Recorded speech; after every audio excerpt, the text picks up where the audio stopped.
षष्ठ श्रेणी इंग्राजी ए mug for Mahatma topic T को आम आज आलोचना करवा। तुम पूर्व वीडियो गुड़िक देखी सारे निश्चित भाव में देखी सारी तो चैनल को भी सब्सक्राइब कर सारी। जदि न देखीच जो मैंने आज प्रथम थर पर आसीच से मैंने कौन कर ना चैनल को सब्सक्राइब कर आ चैनल लोगो हाथ मारी चैनल को जीवा सेठी जाइए देख प्लेलिस्ट LRP क्लास 6 से देखि नब सब वीडियो अच्छी इंग्राजी गणित विज्ञान सब वीडियो अच्छी भल भाव में बुझी बुझी सब जाक कर नब। तो प्रथम स्टार्ट करिबार topic a mug for Mahatma activity 1 कौन कही ना you have read the topic a mug for Mahatma now I will tell you the same story 1 second. तमे ए मग फॉर महात्मा पढ़ी सारी तो वर्तमान मुझे तुमको आउ गोटे से भली गपटे कहबी। The teacher will tell the story and write 1 or 2 adjectives on the blackboard and ask learners to say some other adjectives like new, rich, poor, etc.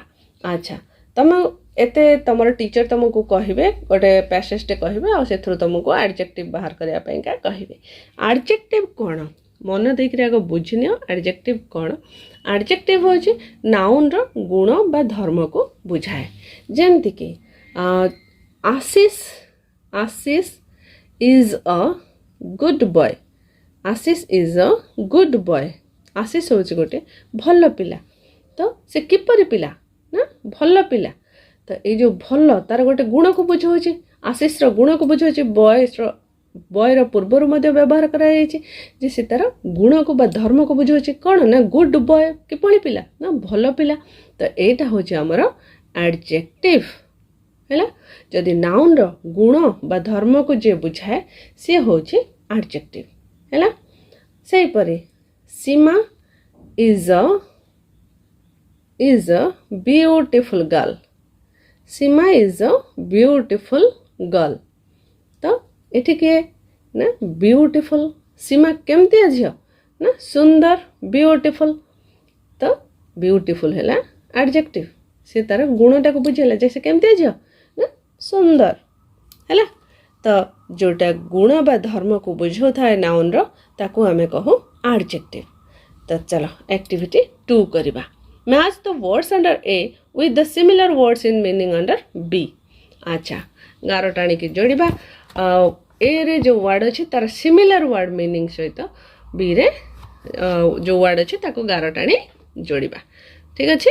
तो चलो देखिबा big big big large, long, long, lengthy, fat, fat, bulky, then thin, thin, slim, small, little, same meaning रहुछि हैला। तापरे activity 3 match the words under A with the words having opposite meaning under B। वर्तमान opposite meaning रा करिबा big, small, tall, short, new, old, fat, thin, happy, unhappy हे गला। एटा थिला हमर opposite words. Then next page को जिबा कोन देछि देखिबा। अच्छा फिल इन द बॉक्सेस।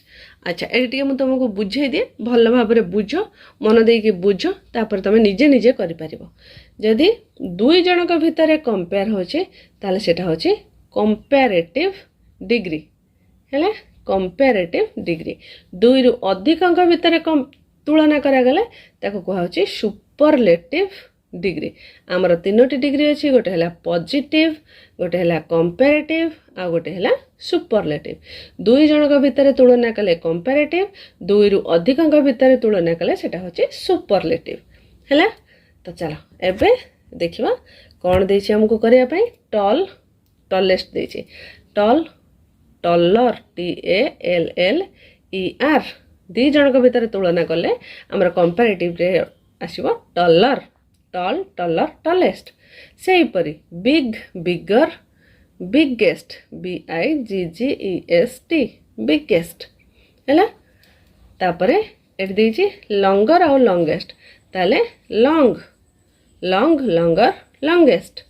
सेही परी short shorter short shorter shortest SHORTEST, shortest. It is smallest, the small, smaller, smallest ହେଲା small, smaller, smallest ହେଇଗଲା। ତ ଏଥି ସହିତ ଆଜିର among for ମହାତ୍ମା ଟପିକଟିକୁ ଏଇଠି ଆମେ ରଖିବା। ସରିଗଲା ମଧ୍ୟ। ତ ଭିଡ଼ିଓକୁ ଲାଇକ୍ କରିନିଅ ଆଉ ଚ୍ୟାନେଲକୁ ସବସ୍କ୍ରାଇବ୍ ମଧ୍ୟ କରିନିଅ ଆଉ ତୁମର ସାଙ୍ଗମାନଙ୍କ ସହିତ ସେୟାର ମଧ୍ୟ କରିନିଅ। ସମସ୍ତେ ଟିକେ ପଢ଼ନ୍ତୁ, ସମସ୍ତେ ଉପକୃତ ହୁଅନ୍ତୁ। ଠିକ୍ ଅଛି, ଆଜି ଏଠି ରହିବା, ପୁଣି ଦେଖା ହେବା ନେକ୍ସଟ କ୍ଲାସ୍ରେ। Till then bye bye, take care and keep learning.